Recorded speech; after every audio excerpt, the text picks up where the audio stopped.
नमस्कार विद्यार्थी मित्रांनो, आजच्या व्हिडिओमध्ये आपण न्यूटनचा वैश्विक गुरुत्वाकर्षणाचा सिद्धांत बघणार आहोत। याच्या आधीच्या व्हिडिओमध्ये आपण केप्लरचे 3 नियम बघितलेले होते।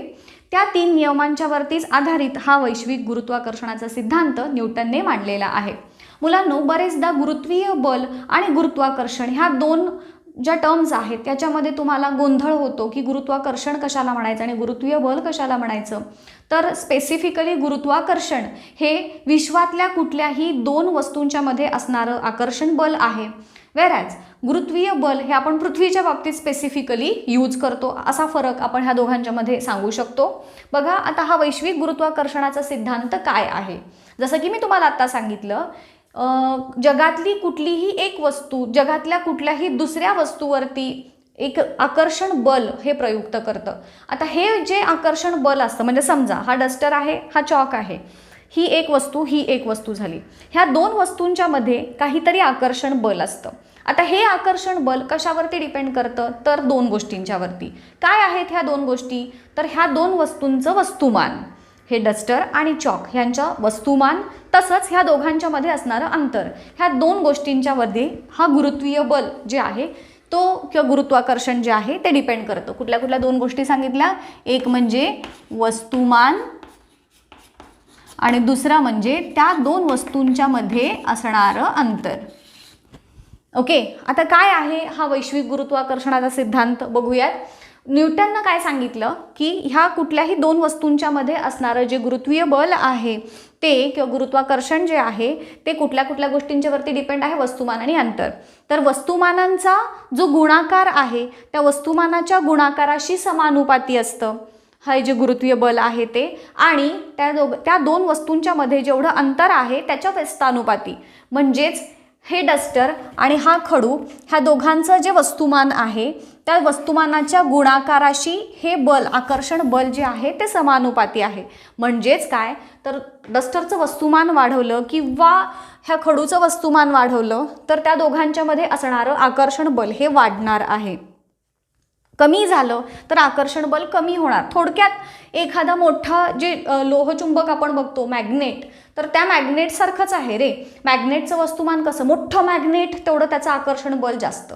मॅग्नेटचा आकार जेवढा छोटा छोटा होत जाईल तसं तसं त्याचं वस्तुमान किंवा आकर्षण बल आहे ते कमी होत जाणार। सेम ह्या बाबतीत देखील बघायला मिळतं, वस्तुमान वाढलं की आकर्षण बल वाढणार।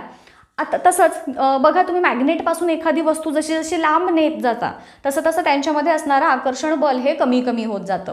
तसंच इथे देखील आहे की हा जो आकर्षण बल हे अंतर वाढत गेलं की कमी होणार, जवळजवळ जेवढ्या वस्तू असतील तितकं त्याच्यामध्ये असणारं आकर्षण बल हे जास्त असणार।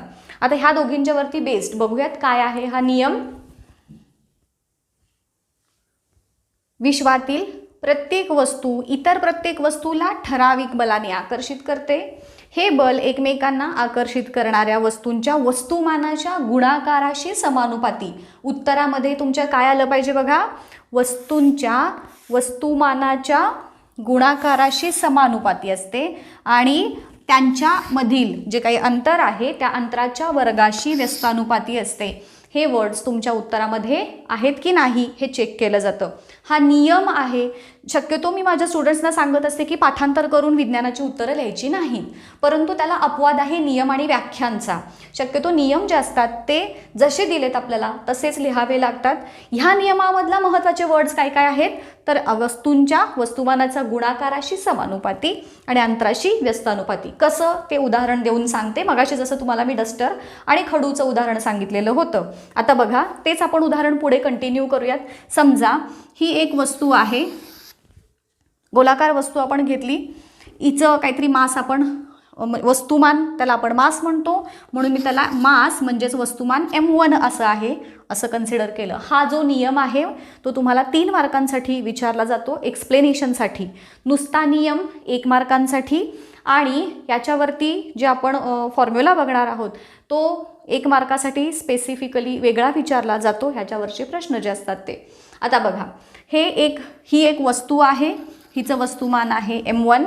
दुसरी एक वस्तू आहे, हिचं वस्तुमान आहे M2। आता हे गोलाकार आहे, भरीव आहे, सो हिचं जे काही वस्तुमान आहे हे ह्याच्या केंद्रामध्ये एकवटलेलं आहे.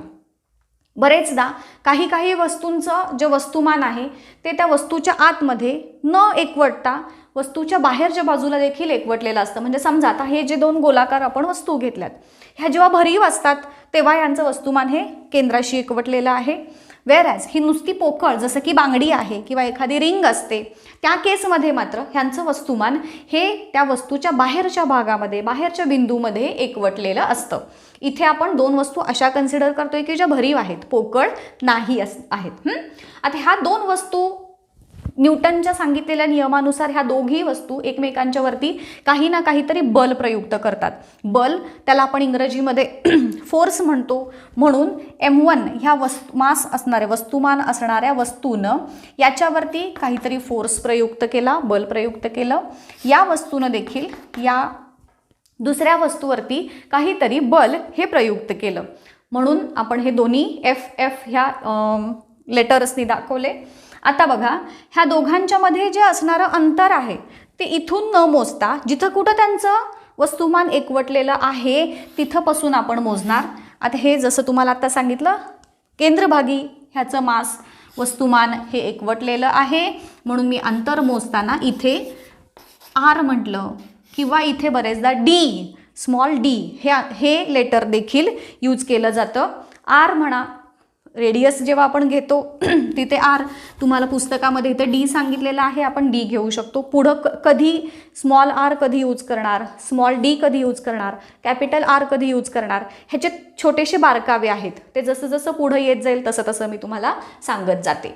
आता बघा हे आपण दोन वस्तू कन्सिडर केल्या. जेव्हा तुम्हाला 3 मार्कांसाठी हा प्रश्न विचारला जातो तेव्हा तुम्ही पहिल्यांदा हा नियम लिहिणार.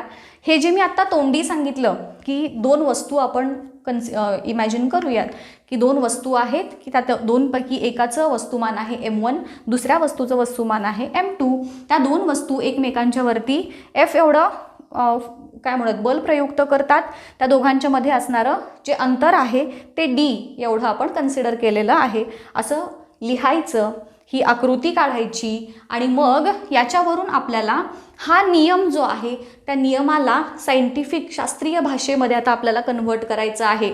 शास्त्रीय भाषामध्ये नियम कन्वर्ट करताना लक्षात आपण हे मगाशी जे आपण ज्या वर्ड्सना ज्या शब्दांना अंडरलाईन केलंय ते कन्सिडर करायचे आहेत. इथं काय शब्द आहेत, वस्तूंच्या वस्तुमानाच्या गुणाकाराशी समानुपाती. काय असतो तर बल. म्हणजे हे जे बल आहे ह्या पूर्ण व्याख्येवरून आपण नियम कसा तयार होतो बघूयात. हे बलासाठी आपण F हा शब्द किंवा लेटर यूज करतो. F हा बल कशावरती डिपेंड करतो, वस्तुमान आणि अंतर. वस्तुमानाशी कसा रिलेटेड आहे हा, तर त्या दोन वस्तूंच्या वस्तुमानाचा जो गुणाकार आहे त्याच्याशी समानुपाती. तुम्हाला समानुपाती आणि व्यस्तानुपातीचा अर्थ माहिती आहे का बघा. समानुपाती म्हणजे एक किंमत वाढली की दुसरी पण वाढते. व्यस्तानुपाती म्हणजे एक वाढली की दुसरी कमी होते, एक कमी झाली की दुसरी वाढते. समानुपाती म्हणजे दोन्ही वाढतात किंवा दोन्ही कमी होतात. व्यस्तानुपाती म्हणजे एक वाढते दुसरी कमी होते, ह्या पद्धतीनं. सो हे जे बल आहे ते वस्तुमानाच्या गुणाकाराशी समानुपाती आहे. ह्याला आपल्याला आता शास्त्रीय भाषेमध्ये कन्वर्ट करायचं आहे. समानुपातीचं चिन्ह आपण असं लिहितो. वस्तुमानाला आपण इथे M1 म्हटलंय, इथे M2 म्हटलंय. सो पहिल्या ह्याचा मी इक्वेशन फॉर्ममध्ये किंवा समीकरणाच्या फॉर्ममध्ये असा लिहिला, याला 1 नंबर दिला. आता दुसरं जे आहे काय सांगितलंय की अंतराच्या वर्गाशी व्यस्तानुपाती असतो. म्हणजेच हे बल परत मी F लिहिलं. व्यस्तानुपाती लिहिताना आपण हे समानुपातीचं चिन्ह लिहितो आणि इथे अंशामध्ये 1 लिहितो आणि मग खाली छेदामध्ये जे काही आपल्याला लिहायचं आहे इथे काय आहे, अंतर आहे. अंतराला आपण D म्हटलंय, Dचा वर्ग सांगितलाय म्हणून मी इथे D² असं म्हटलं. म्हणजे अंतराच्या वर्गाशी व्यस्तानुपाती असतं. हे मी शास्त्रीय भाषेमध्ये कसं लिहिलं, ह्या पद्धतीनं. ह्याला मी इक्वेशन नंबर 2 म्हटलं. आता 1 आणि 2 हे दोन्ही इक्वेशन्स आपल्याला काय करायचे आहेत, कंबाईन करायचे आहेत. कसं करूयात, F हे अंशामध्ये घेतलं M1/M2.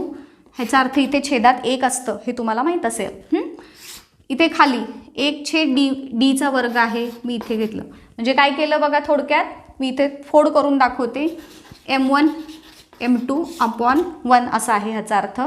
इंटू 1/d² असं येतं ना थोडक्यात.